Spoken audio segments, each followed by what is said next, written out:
तो right to health bill के विरोध से जुड़ी हुई बड़ी खबर आपको बता देते हैं। प्रदेश भर के निजी चिकित्सक एसएमएस मेडिकल कॉलेज के बाहर एकत्रित हुए हैं और निजी चिकित्सक अपने रजिस्ट्रेशन की प्रतियां जलाकर विरोध दर्ज करवा रहे हैं। अब से कुछ ही देर के बाद एक बार फिर से बैठक होने वाली है निजी चिकित्सकों की और फिर इस आंदोलन की आगामी रूपरेखा को लेकर रणनीति बनाई जाएगी। तो आज लगातार चौथा दिन और चौथे दिन भी सड़कों पर निजी चिकित्सक बैठे हुए। हालांकि कल विधानसभा में आ चुका है राइट टू हेल्थ बिल, सर्वसम्मति के साथ में आ चुका है और उसके बाद भी चिकित्सकों का विरोध अब भी शांत होने का नाम नहीं ले रहा और ना ही लग रहा है कि अगले कुछ दिनों तक अगर कोई बीच में हस्तक्षेप या मध्यस्थता नहीं की गई तो ये शांत होने भी वाला है। क्योंकि सड़कों पर जिस तरह का मंजर कल हमने देखा, पूरा शहर कल कहीं ना कहीं उसकी ट्रैफिक व्यवस्थाएं अगर हो, क्योंकि सारे जो प्रमुख और व्यस्ततम मार्ग हैं उन पर ये प्रदर्शन जारी था। पुलिस कर्मियों की अगर बात हो तो पूरी पुलिस फोर्स वहां पर लगी हुई थी। अलग अलग प्रदर्शनों के जरिए ये कोशिश की जा रही थी सरकार को बैकफुट पर लेकर आने की, क्योंकि कल विधानसभा में इस बिल को लाया जाना था और ये कोशिश अंतिम तौर पर अंतिम हथियार के तौर पर चिकित्सकों की ओर से की गई।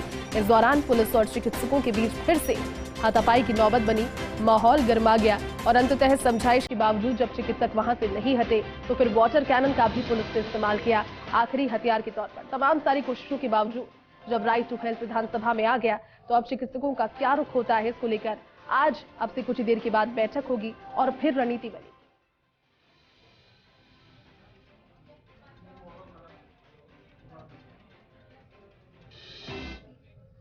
तो निजी चिकित्सकों की हड़ताल पर मंत्री प्रसादी लाल मीणा का बयान, बड़ी खबर आपको बता रहे हैं। उन्होंने बयान दिया है, उन्होंने कहा कि अब हड़ताल का औचित्य क्या रह गया है। सरकार प्रदेश की जनता से जो वादा किया था उसे ही तो पूरा कर रही है। मुख्यमंत्री खुद चिकित्सा मंत्री से काम पर लौटने की, चिकित्सा कर्मियों से काम पर लौटने की अपील कर चुके हैं।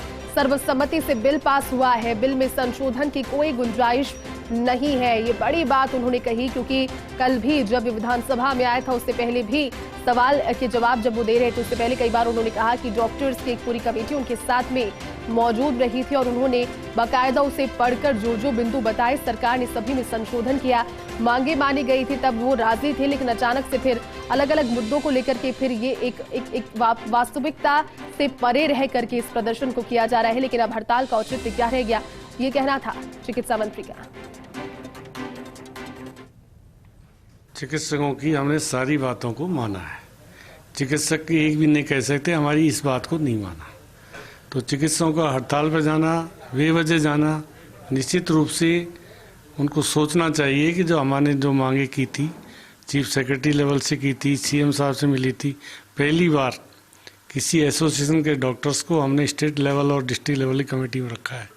आज तक नहीं रखा। उनकी डिमांड पर IMA के 2 डॉक्टर हर कमेटी में रखे हमने, जहाँ पर वो सारे जनप्रतिनिधियों की, उसने कहा सरपंच प्रधान जो भी थे, जिला प्रमुखता को भी हमने हटा दिया उसकी मांग पर।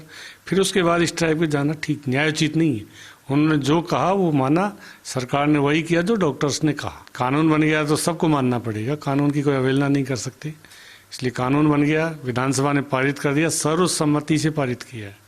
इतिहास में पहला कानून है जिसको सर्वसम्मति पक्ष और विपक्ष ने सेलेक्ट कमेटी का जो प्रतिवेदन था उसको एक मत से स्वीकार किया। जब सारी विधानसभा एक है, सारा प्रदेश एक है, फिर डॉक्टर्स को उस पर विचार करना चाहिए कि हमने जो मांगे रखी वो कौन सी रह गई, हमें बताएं कौन सी रह गई। मांग ही नहीं और फिर आप स्ट्राइक करो, उसका औचित्य क्या है। स्ट्राइक को हम उनको पहले अपील किए, माननीय मुख्यमंत्री जी ने अपील की, हम भी अपील कर रहे हैं, आप काम पे लौटो, अपना काम शुरू करो।